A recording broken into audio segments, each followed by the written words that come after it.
ಅಸ್ಸಾಂನ ಪತ್ತರ್ಖಂಡಿಯಲ್ಲಿಂದು ಕೇಂದ್ರ ಗೃಹ ಸಚಿವ ಮತ್ತು ಬಿಜೆಪಿ ಹಿರಿಯ ನಾಯಕ ಅಮಿತ್ ಶಾ ಪಕ್ಷದ ಪರ ಚುನಾವಣಾ ಪ್ರಚಾರ ಸಭೆ ನಡೆಸಿದರು.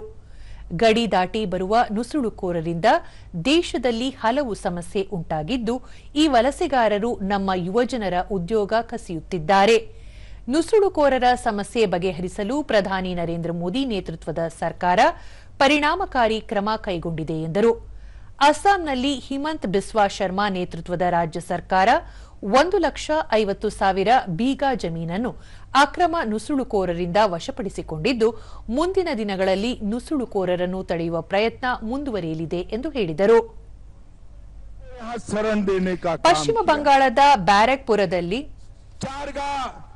हमारे जंगल, हमारी बराक घाटी पूरी धीरे धीरे धीरे घुसपैठियों से भरने लगी.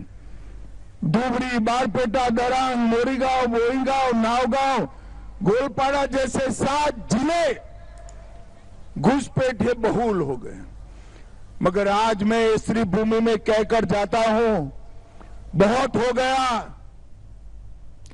ಪಶ್ಚಿಮ ಬಂಗಾಳದ ಬ್ಯಾರಕ್ಪುರದಲ್ಲಿ ಬಿಜೆಪಿ ಪ್ರಚಾರ ಸಭೆ ಉದ್ದೇಶಿಸಿ ರಕ್ಷಣಾ ಸಚಿವ ರಾಜನಾಥ್ ಸಿಂಗ್, ಎಲ್ಲ ವರ್ಗಗಳ ಅಭಿವೃದ್ಧಿಗೆ ಕೇಂದ್ರ ಸರ್ಕಾರ ಕಳೆದ 11 ವರ್ಷಗಳಿಂದ ಮಹತ್ವದ ಯೋಜನೆಗಳನ್ನು ಜಾರಿಗೊಳಿಸಿದೆ ಎಂದರು.